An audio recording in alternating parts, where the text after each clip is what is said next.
The Tabletop TV program is for mature audiences only. Okay, cameras are rolling. We're live in 3, 2... Thanks for tuning in to Tabletop TV. Welcome back to Tabletop TV, the only TV channel that can bypass your eyes and transmit cutting-edge graphics straight to your very brain using a patented technology we like to call imagination. I'm Reed B, and I'll be your host and game master for this evening. Today, we begin the channel's second arc using the newly released and highly anticipated tabletop role-playing system, Legend in the Mist, by Son of Oak Game Studio. If anything you hear today piques your interest, feel free to check out the description where we've linked Son of Oak's website, where you can go and download the free comic book adventure or buy the game. Legend in the Mist is a narrative-forward, rustic fantasy TTRPG about people from humble origins receiving a legendary call to adventure. Where rustic fantasy differs from the traditional high fantasy setting of D&D that you might be familiar with, is that our characters don't start out as heroes, really. Not all of them are especially equipped for combat, a few of them will even really know what a spell is at all, and through they will start the story as relatively unimportant people.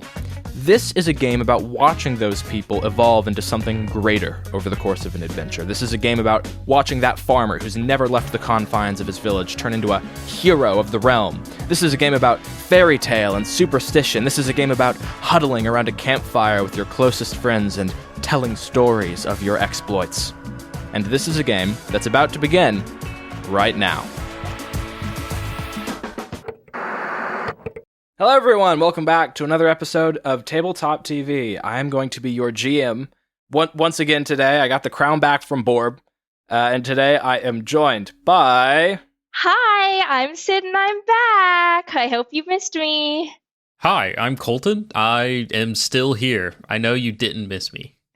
Oh no. Hi everyone, my name is Borb. I've been dethroned, so I'm going to be at a little bit less of an affect. Tonight, as I grieve, I respect your privacy, my privacy. I respect you respecting my privacy at this time. Thank you. Okay.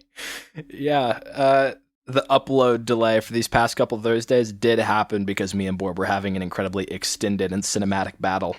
It was beautiful to witness. He won when he cut my fingers off. Yeah. Gotta roll the dice with my tongue. I've horribly dismembered Borb. 16. Ooh, good roll. Good pregame roll. Okay, all right, without further ado, let me jump into a little bit of an opening narration for the next arc, Valley of the Dreamer.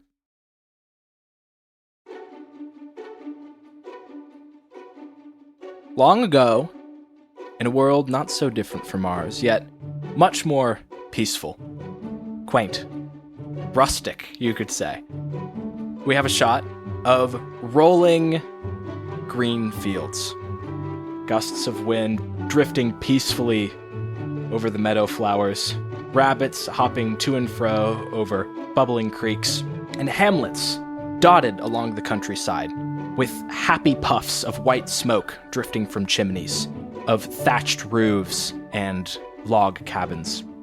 Miles and miles of this scenery greets our eyes as we see the Limbus Fields, a large expanse of farmland and greenery, and it's just beautiful to behold.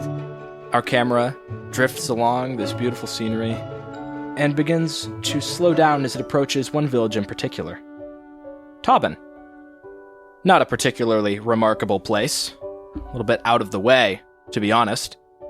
It's a small farm town where they harvest grain, a little bit of corn, some potatoes, some classic cash crops. Not many remarkable things happen in Tauben, which is about to change today.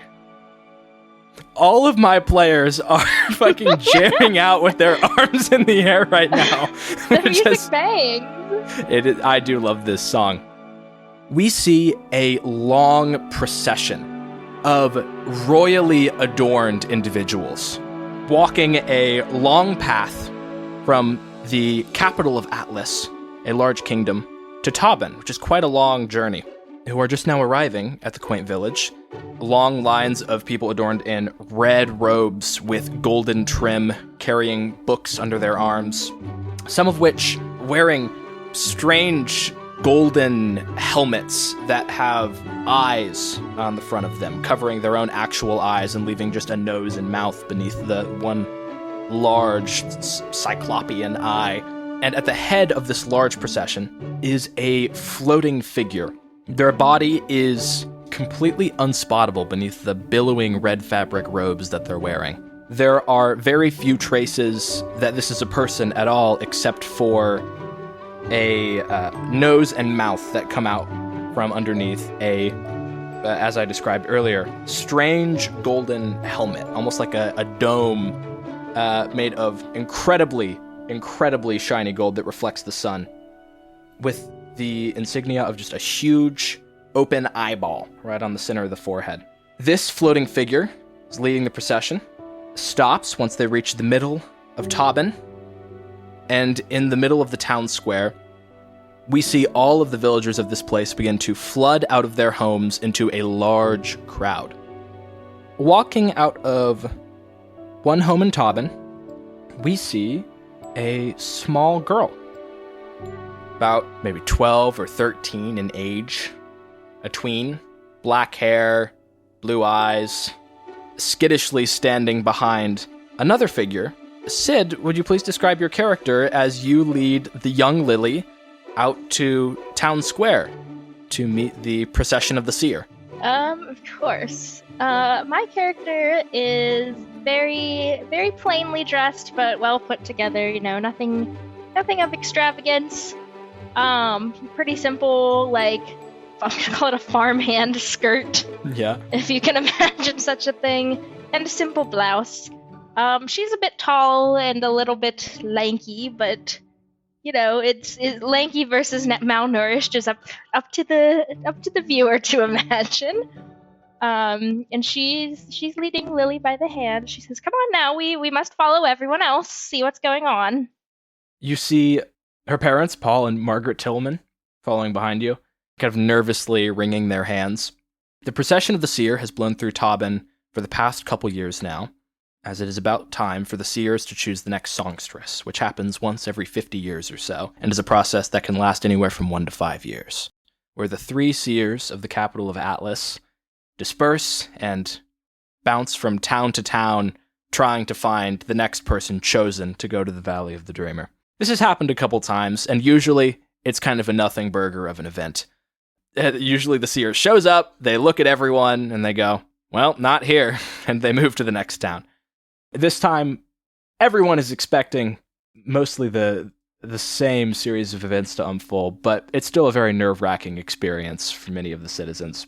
The crowd gathers in the town square, and the seer herself is given a wide berth.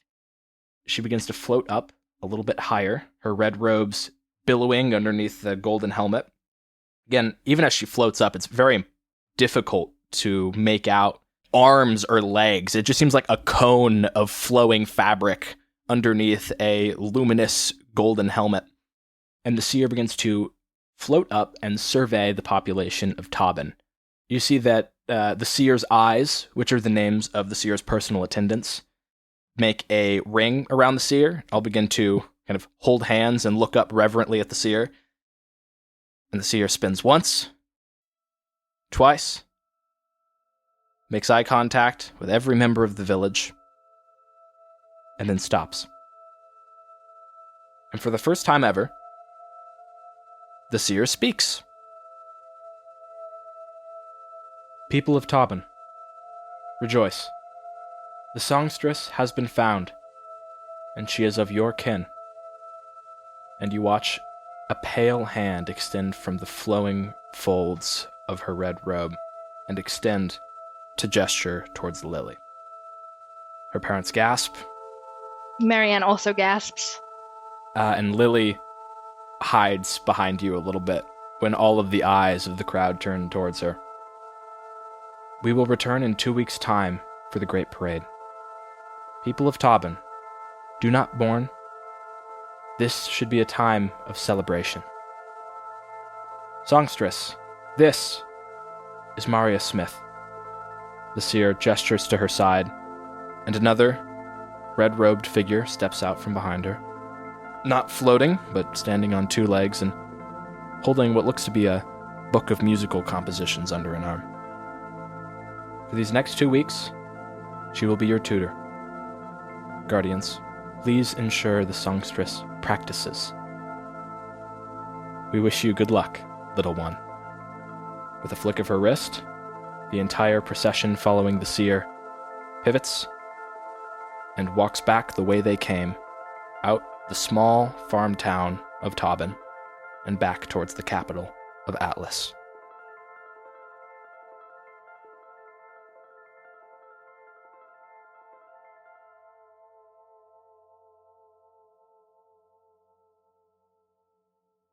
Marianne, you are now standing in the middle of the crowded square of Tauben. Literally everybody who lives in this town is currently assembled here. It's not that many people, but when crowded into one square, it feels quite packed. And at your side is a confused and nervous Lily Tillman. The square is dead quiet. Nobody has said a word since the seer has floated away. And the expressions on the faces of the residents of Tauben are mixed across the board. You hear Paul Tillman behind you go, "We should get her inside." And then, as he speaks, it kind of breaks the curse of silence that seems to have fallen over this square, and all at once you hear the clatter of a bunch of different voices going over each other. "I knew you had it in you, Lily, I knew it!" And another one going, "Oh my god, she's gonna die!" And another one, "We're so proud of you, Lily, we're so proud!" And just dozens and dozens of overlapping voices, and you realize that the crowd is kind of about to descend on you. Like, everybody wants to be associated with Lily now that she's the songstress, and it might be a little bit too much all at once. I am going to pick her up and give her a little swing around and sort of a congratulations. Like, I think we could tell, obviously, that Lily is very overwhelmed and nervous, and I think Marianne is feeling it as well as her caretaker. But she's going to put on a brave face and try to remind Lily of what an honor this is. So she's going to pick her up and swing her around a little bit and be like, "Oh, Lily, I can't believe it's you. We're so honored in the village." And I'm going to, as I'm swinging her, I'm going to put her on my shoulders so that nobody can get to her, and I'm going to start walking away. Okay, cool. You definitely hear a bunch of voices behind you going, wait, oh, just a second. I mean, what's it like being the... And then slam. The door slams behind you. Yep. As you make it back to the Tillman household. As you turn around, you see already seated at your dinner table is Maria Smith. And Maria Smith looks at you and the rest of your family behind you and goes, "I understand this must be a lot. Yes. Please, take a seat." I take Lily off my shoulders. She's still been there. And I'll sit her at the table, and I think myself and probably Lily's parents are also going to sit. Lily sits between you and Maria. And you notice, looking between Lily and Maria, they bear a striking resemblance to one another. Not identical, but a very similar eye color, a very similar shade of hair. And Maria looks at Lily and goes, "So, Lily, you know what this means, right?" Lily goes, I mean, a little bit. I'm famous now, right?"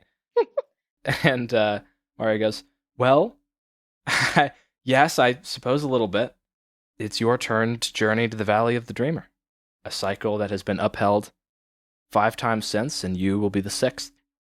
And you see Paul Tillman chimes in and goes, "Yeah, we're not sure how to feel about this. I mean, we're honored, but, well, songstresses have died on the journey to the valley before, yes?" And Mario goes, "Yes, but only one of the 5. The rest have made it there safely. The one was a fluke."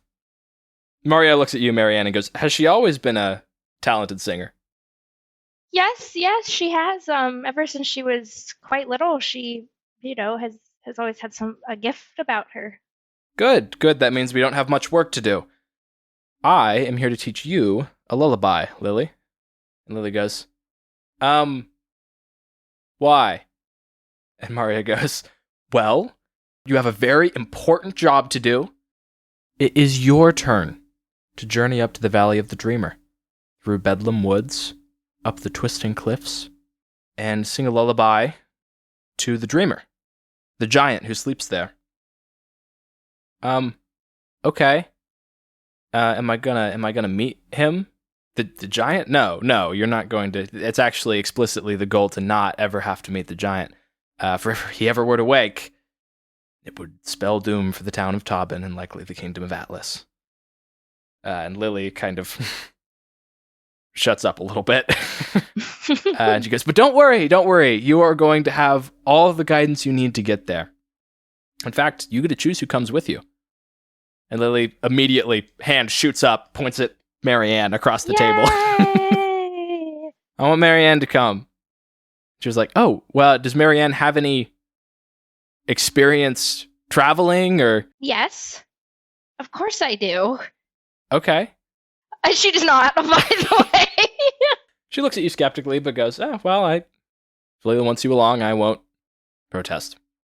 All right, Lily, do you want to begin your first lesson?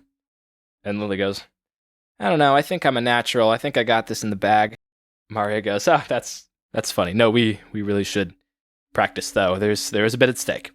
And for the next week or so, life falls into a strange new routine where every day, Lily, for multiple hours on end, goes and takes lessons with Maria Smith.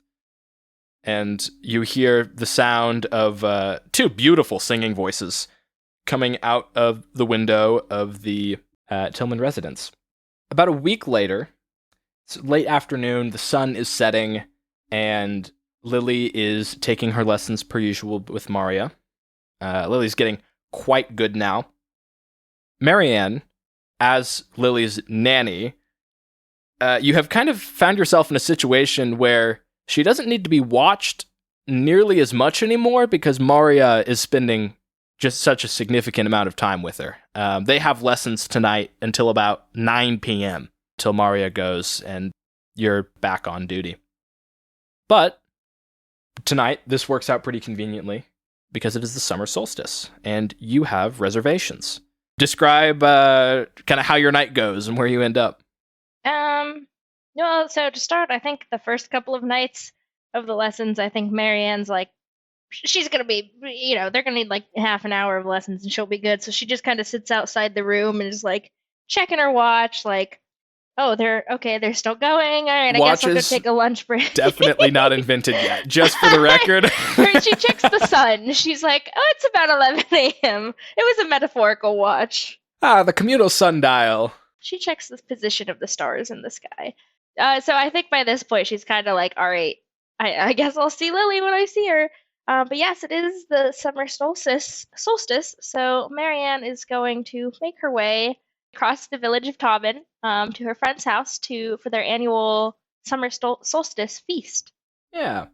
Well, we watched Marianne walk out to Outer Tobin, to the edge of town, to a barn that I'll let Borb describe, and you give a little rat-tat-tat on the door. And Borb, describe the character that we see open the door to Marianne's knock, and also feel free to describe the property that Marianne is on right now. There's an old barn. It's very clearly propped up with boards that weren't part of its original building. There's a loose fence going around the outside that looks like it's in need of repair.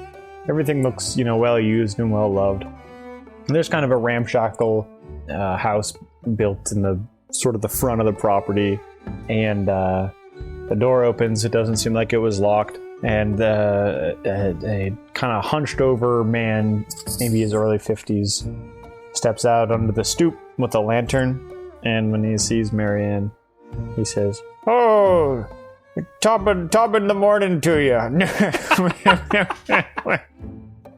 It's evening. Come in. You're just in time. I'm about to start cooking here. Come on. I'm going inside. Sweet. You pop into the barn. Yeah, I've got the stew going over here, and of course you remember my wife. what's her name? Oh, I'm fucking around. Her name, you remember my wife Cornflower and my daughter Barley-Ann? And, enjoy this. Enjoy, we've got the real special for you. One of our cocks died. Oh, I'm so sorry to hear that. Natural causes, but... Oh, okay, well then that's fine. Natural causes is the name of me butcher's knife. Hey,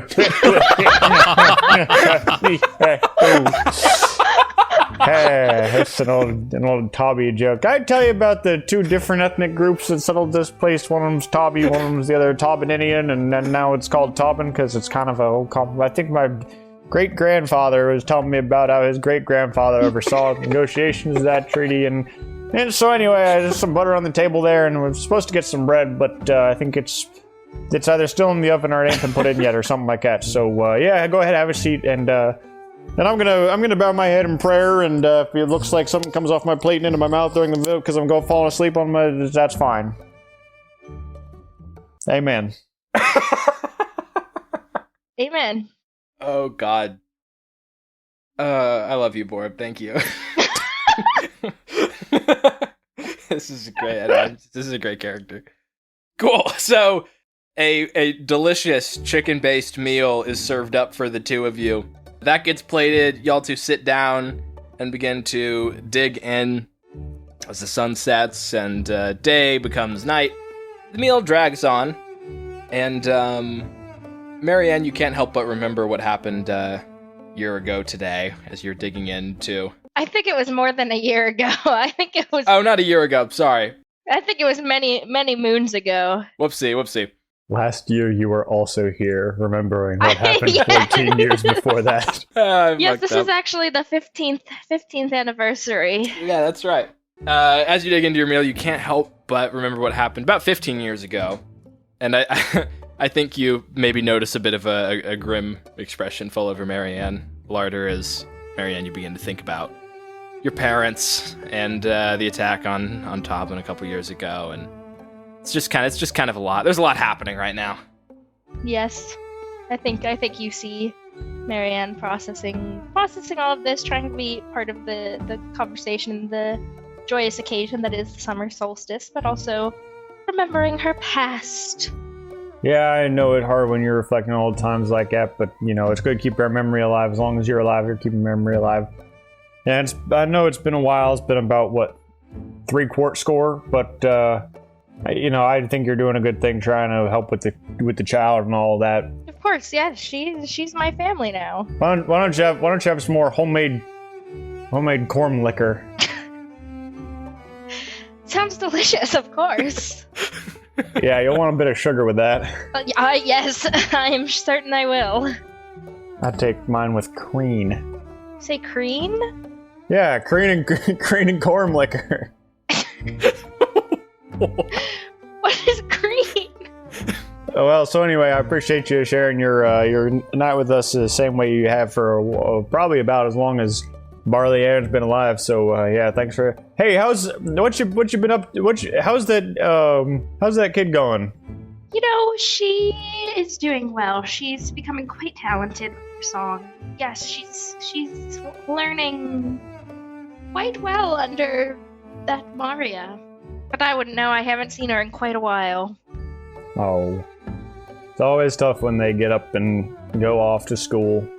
I'm their school, though. This is totally new. Well, that's how the cock crumbles. No, I hope he doesn't. Did you pass me some of that? Hey, I'm sorry. Cornflower! Would you pass me some of that? His wife? No, she just can't hear so good. Okay. Corny! A very hard of hearing 50, 60-year-old something wife stumbles up to the table. Yeah. Just would you pass me some of that ere you sit down? I could have handed that to you. No, it's on the other side of it's a very long table. There's a very long table in this kitchen where they're eating. Cool. And it's built like a triangle, so it's very far away from you, Marianne. Okay. I still don't understand why we built a table like this, huh? I think we really should do it different next time we build a table like this. Hey, It's avant-garde.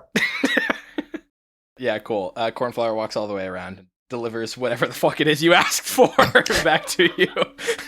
So I think, as we're enjoying this dinner, Marianne is, pondering on the past, but also worrying about what the future holds for Lily and herself as they are going on this journey. And, Marianne is very good at providing for Lily in most cases, but she's not that great of a farmhand, even though she was kind of raised on a farm.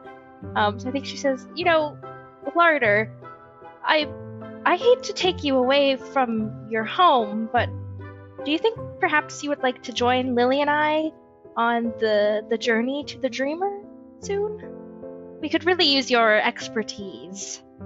That's a bit of a little bit more than a hot skip and a jump, ain't it? Yes, it will be quite a journey, but you've done so much for me, and it would really increase the amount of people that know you, which is hopefully something that you want. Just think of the clout payout. It would be huge. It would be so good for the chickens. Well, I don't know about that, because we'd probably be eating them on the way. Is that what you're getting at? Well, yes, if you want to put it like that. But the other chickens, and perhaps not the chickens themselves, but the chicken business. Well, I don't know if I follow you exactly, but I do think it'd be a great honor to go with you both up to the Valley of the Dreamer and do whatever that is, and sort of take care of your stewardship along the way. It would give me an excuse to use something that my uncle gave to me and I ain't had too much use for yet, and so I'd be happy to lend a hand, add some fame to the already well-known Gillhooley name. Of course. Well, thank you. I do appreciate it, and I know Lily will as well. Oh, you got it. I'll meet you right in town square, whatever day it's going to be, and I'll have my cockbox ready to go. I'm sorry. Is this from your uncle? Yeah, that's how I transport my wares. And it's a big old, it's kind of like a wagon. It beats herding sheep, that's for sure. Yes. It's a cockherd's greatest friend, is the cockbox. Of course. I'm surprised you do not have one. Well, I guess you did get started with your uncle, so this would make sense. Yeah, I don't get to use it much because I live here. Yes. Well, that's why I thought you would want to go on this journey. I figured it would be good to get away for a little bit. No, I love my wife and daughter. Well, yes, and I also love your... I think she's starting to spiral a little bit. I think Cornflower in the corner goes, damn shame you never did use that thing. Built a cockbox, never going to use the cockbox. It's just been sitting in our lawn this whole time. It's not going anywhere. Hey, Corny, I'm about to go to the Valley of a Dreamer, stop a whole damn place from getting all torn to hell by this big-ass giant or whatever. I'm just saying I can't see nothing out the window because the cockbox has been blocking the view for like a couple months because you built the cockbox. You want to see outside, go outside. We live in a one-room house. Yeah, well, I'm just saying, it's like we built a window so we could see outside from the inside. Now I can't see nothing from the inside because of the cockbox. Look, I ain't build this house, I ain't build the cockbox. I'm doing best with what I was given. Now, how about you shut up and eat your slurm? Amen. Anyway, like I was saying, I love my wife, but I'd be happy to go with you. Can we go now? I think not quite yet. Just for the record, for posterity's sake, Borb absolutely insisted that his next character also includes some kind of dick or phallus pun, which worked out pretty well, I think. I'm creating a theme to reward our acute viewers / listeners. Really, this is the second one in that theme, I think. Yeah. Unless you count all the Johns. That's true. That's true. That's true. I didn't think that. Especially because John, Duke of Cleves, being John the Third Duke of Cleves, is also a John's son. Nice. That's crazy. Wow. Go watch the Everyone is John one shot if you haven't already. It's good shit. Anyway, we cut away from this spirited dinner conversation, oddly enough, back to the house of Lily Tillman and the Tillman family. And we have a brief shot of Maria kind of tucking Lily in for the night, blowing out a candle in the corner. And as Lily falls asleep, she begins to toss and turn. And tonight, she has the same dream that she's had every night for the past week or so. It happens the exact same way. We see a slightly older version of Lily Tillman standing amidst a large forest, sun beaming through, gorgeous verdant leaves, and the world around her seems to stand still. In front of her, a strange figure. Colton, will you please describe your character? In front of her, she sees a pretty short, 2-3 foot tall, gray-skinned, figure. The skin almost looks like stone, and he has a big, bushy beard, that looks like it's made of grass, and, bushy eyebrows and some hair that's also green. And he's just standing in front of her, looking like he is a part of nature. Distantly, like from another world, you hear the sound of almost like explosions or thunderous impacts, like the giants are marching in the background.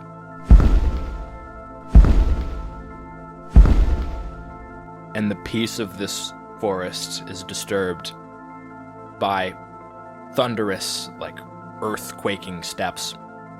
Lily puts a hand on the shoulder of this earthen-skinned creature, looks deep into its eyes, and urgently, she says, "Tulpa, you're the only one who can do it. I believe in you, and I love you, Tulpa. You got this." And we watched that dialogue, that clip, just plays over and over and over and over again. Like 5 or 6 times, just, "Tulpa, you're the only one who can do it. I believe in you, and I love you, Tulpa. You got this." And each time she says it, like reality bending around her in the dream, the trees begin to lift from the earth, taking chunks of the ground with them. Gravity seems to fall asleep at the wheel, and physics begins to bend. "Tulpa, you're the only one who can do it. I believe in you, and I love you, Tulpa. You got this. Tulpa, you're the only one who can do it. I believe in you." And something strange begins to happen. This is a dream Lily is having.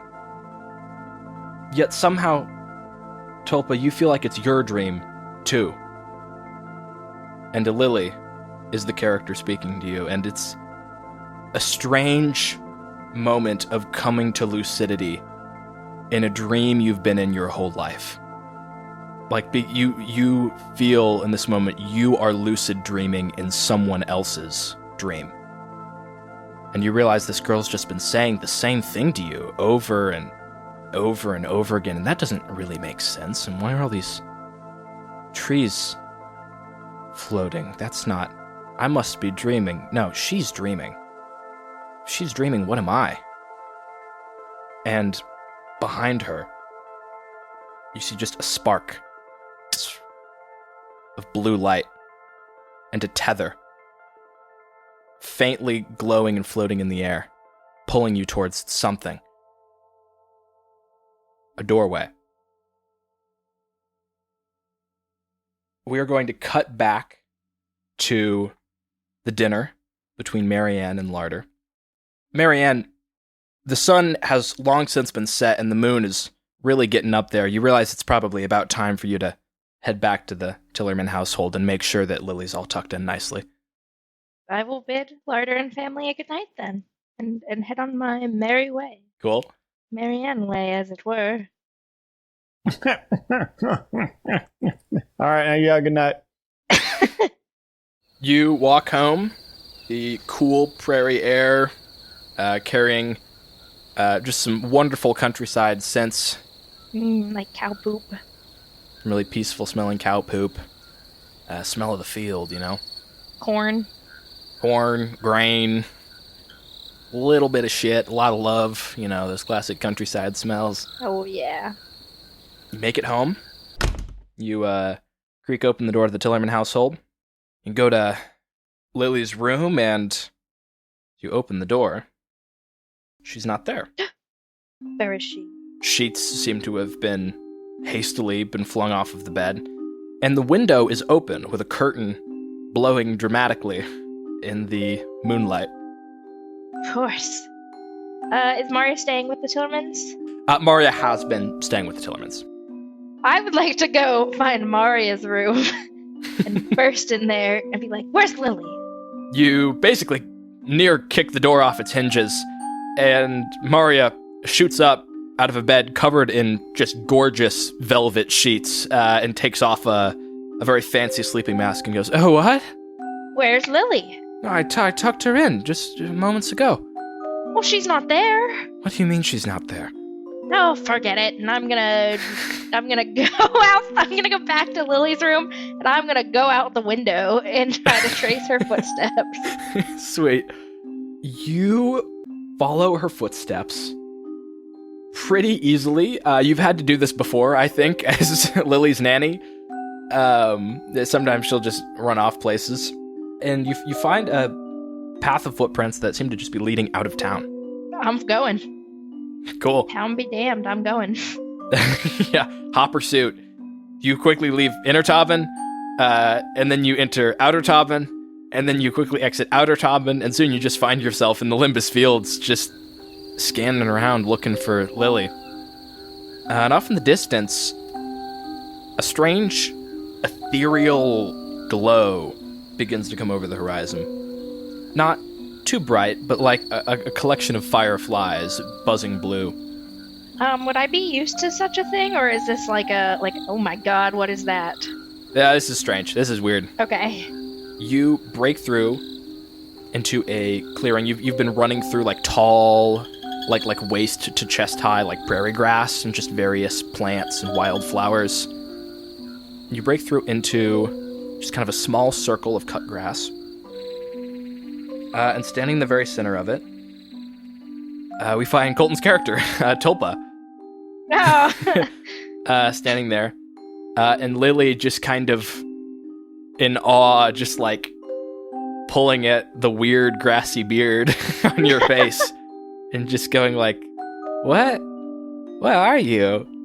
What?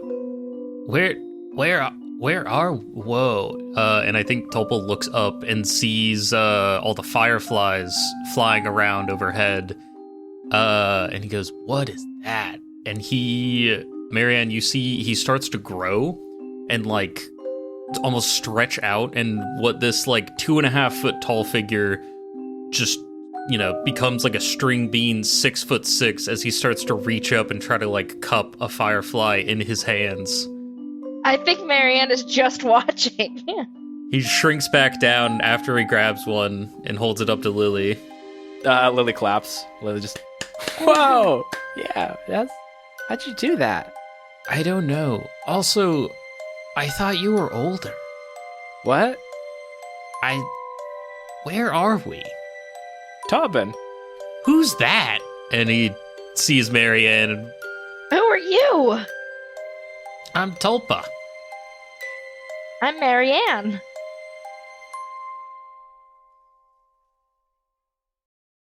We cut ahead in time to the morning of the 15th day in Tobin since the arrival of the seer. The shot of the quaint town is momentarily peaceful and quiet until it is suddenly interrupted by a distant parum, parum, dun, dun, dun, dun, dun. And we see, coming over the horizon, back again, with what seems to be reinforcements or added numbers, is the procession of the seer. Just a long kind of like caravan procession of a bunch of people in red robes, carrying books. But this time, a lot of them seem to be waving banners with the sigil of the Kingdom of Atlas, and many of them are joyously tooting on little trumpet horns or playing little drums as they come into town. And some of them seem to be throwing out little sweets to children in the town.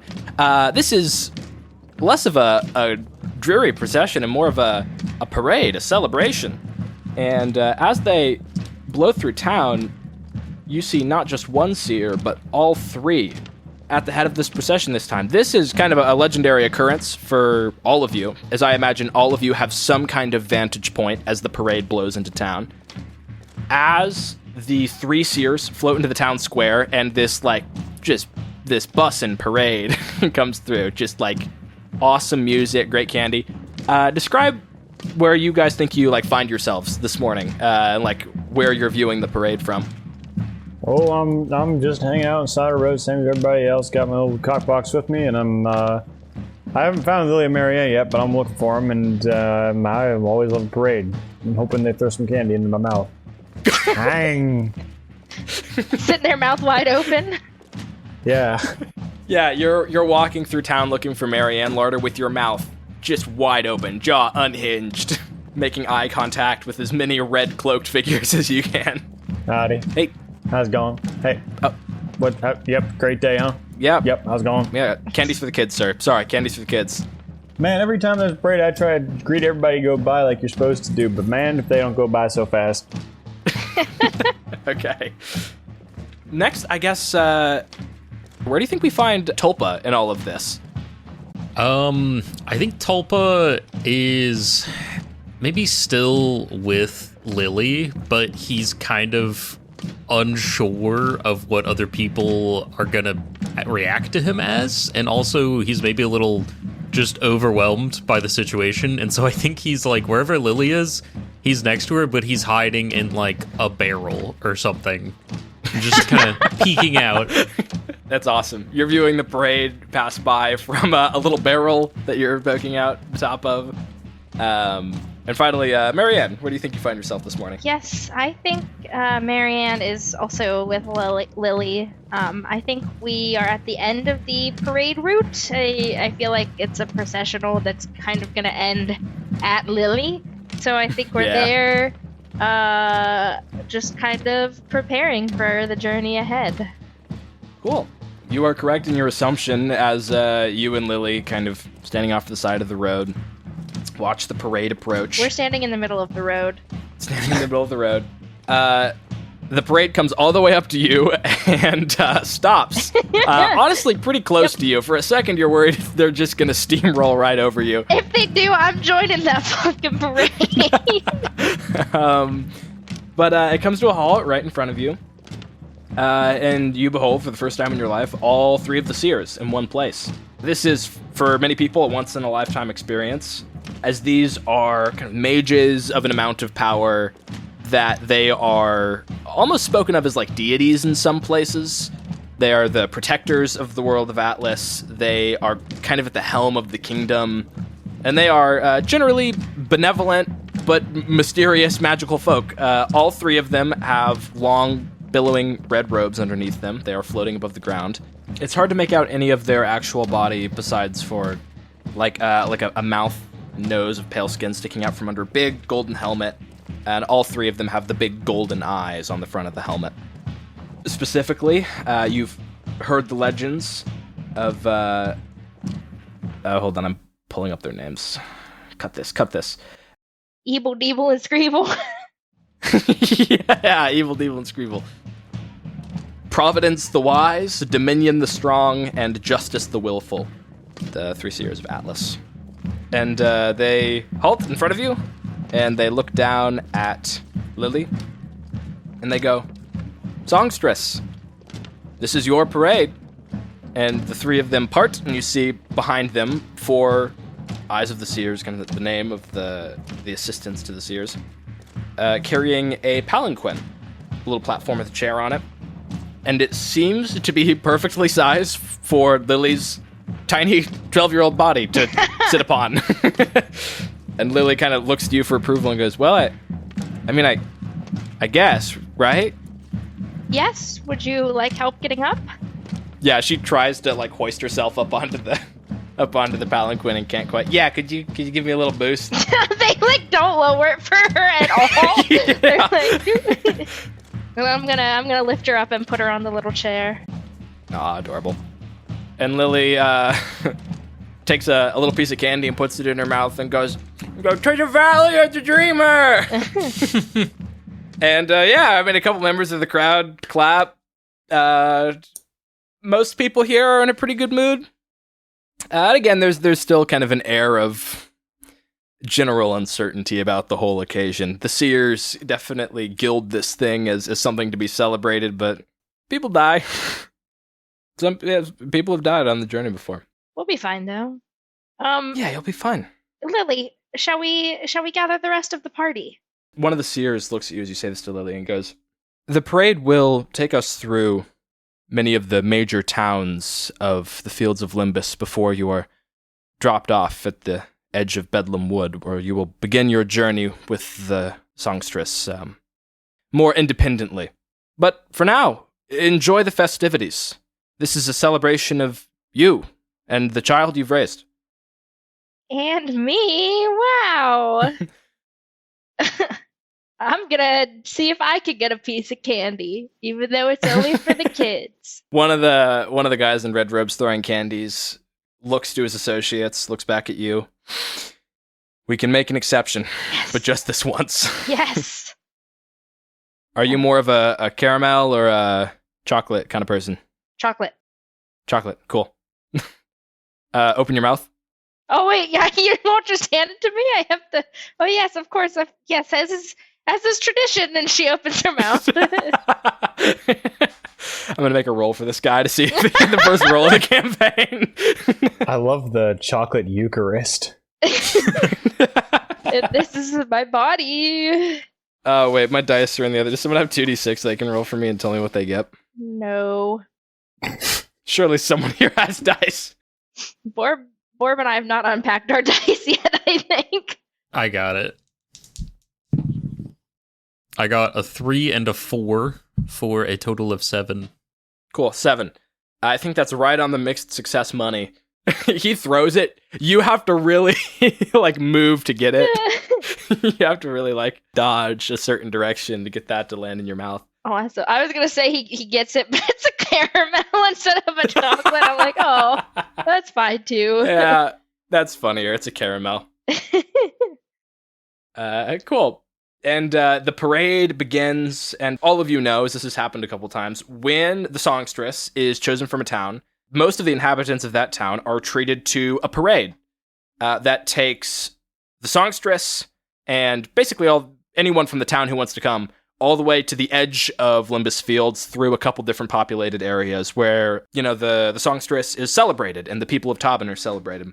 So the first leg of your adventure is going to be one of celebration. It is going to be probably a montage of confetti and maypoles and candies and, a bunch of traditional rustic celebration. Can I do a quick scene with Colton? Oh, for sure. Describing how we meet? Ooh, yeah, I like that. For sure. I would love nothing more. Okay, Colton, I don't really have a whole lot planned here, so we're just going to roll with it. All right. But let's say the parade is leaving Inner Tubin and it's getting into the fields and whatever, going into the Limbus Fields. Mm-hmm.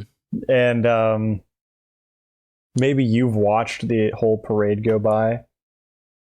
And at the end of the parade, you see an older man pulling a huge wagon that has a hen house on it. And as this guy passes everyone, every single person in Tobin, he's like, "Hey, how's your family? Oh, nice. Hey, happy solstice. Yeah, that was good. Oh, I remember that." And but he's also he's part of the parade, and every once in a while he'll be like, "Hey, wait up. I got to get to the front. I'm supposed to be with them up there."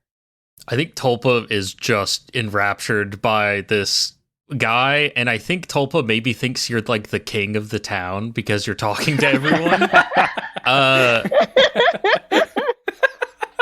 And so I don't know if this is too cartoony. I would like to put my feet out from the bottom of the barrel and then just lift it up. No, this is perfect.